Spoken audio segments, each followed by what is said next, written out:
Hi and welcome to the Soundschi land show where everybody's upside down. Every day is upside down day in Soundschi land. Today I want to share with you some thoughts about training consistency.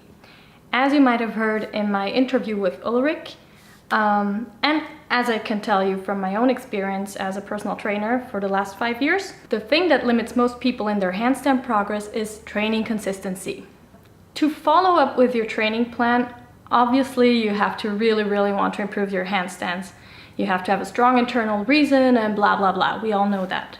But the biggest determinant of whether you're going to follow up or not, besides wanting your goal, is your environment, and especially your social environment. This has been proven to me in an exhaustive way over the past years, and this is also the reason why Instagram is so important for most of us wannabe hand balancers. If you put yourself in a gym all day long, especially if other hand balancers are around, chances are that you'll practice way more and way longer than you ever thought you could handle. Put yourself in a car and go on a camping trip for 9 days in rainy Iceland, and your love for training will be smashed by cold and wanting a warm meal for once and maybe sleep in a bed. Okay, I know this example is a bit extreme, but even if your basic needs are covered, having a family or friends that don't understand or don't approve of you spending so much time on your practice, you will be much more likely to not follow through with it. And on the other hand, if you have friends you practice with, or this is like the best example, if you put yourself into circus school where you have an environment of supporters, your coaches, fellow artists, fellow hand balancers who practice, your progress will be 10x the amount of what it would be without that environment. And I know not everybody can go to circus school, but even if you don't have the time or the resources to go to circus school, and maybe hand balancing is not your first priority, having friends with the same interests, joining a Facebook group, or having a coach, which is my number one tip, will definitely help you to follow through. I'll tell you a little bit about my past experiences during this trip. So for the last few weeks, I've been mainly training alone, and I already told you about the hassles of training while you're traveling, but aside from that, I was just alone all the time.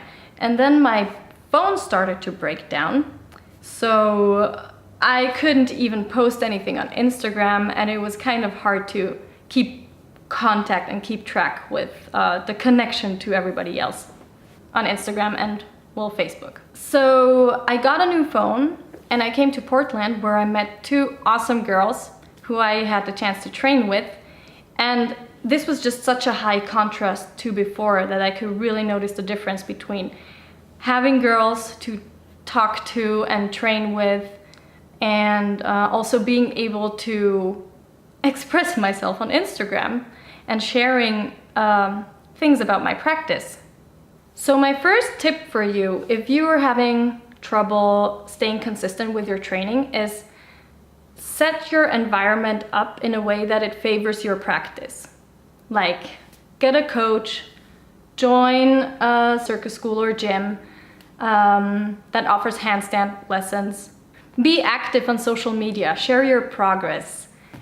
Join Facebook groups. There are a ton of Facebook groups out there. Just talk to other hand balancers. Like, just reach out to them. Most hand balancers I know, or until now actually all the hand balancers I know, are really cool people and open-minded and very approachable. My second tip in this regard is learn to say no. No! If you're serious about wanting to progress in hand balancing, don't feel obligated to please other people just to miss out on your own dreams. I know this can be a very sensible subject, and it's easy for me to say because I don't have any obligations in terms of children or family, because it's only me traveling around. But many of us oftentimes say yes way too fast without thinking about the consequences and whether it's serving your long-term goals and what you really want. While doing handstands is addictive, and I wouldn't want to do anything else, I do have to be very honest and tell you that I'm not super excited about every single training.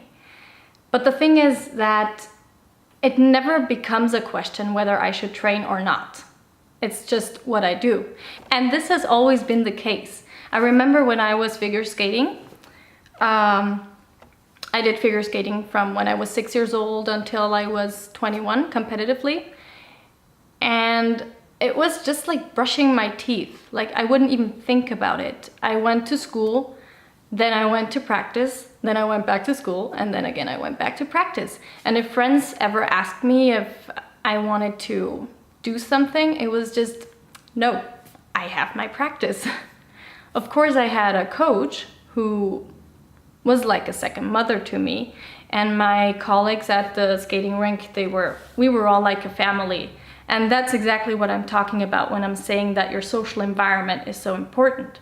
So I guess what I want to say is, if you have trouble following up with your training, look at your environment. Look what you have that is in favor of your practice, and then look at what hinders you. When friends ask you to go out, do you skip your practice for that? It's not a problem if your progression is not a priority for you. That's all up to you. But if you're really serious about wanting to improve, you just have to prioritize your practice and then learn to say no. So that was it. I hope you could get some valuable insights from this video. Let me know in the comments below what is your biggest limitation right now in terms of your environment for the consistency of your practice.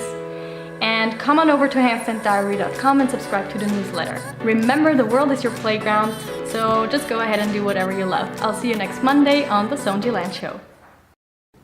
Ah! I hate speaking in front of the camera! Do you want me to be there so it's like you're speaking in front of me? I don't know. So weird. It's like the camera is in front of me and I'm talking about something. I don't know if anybody is even interested, but I'm interested.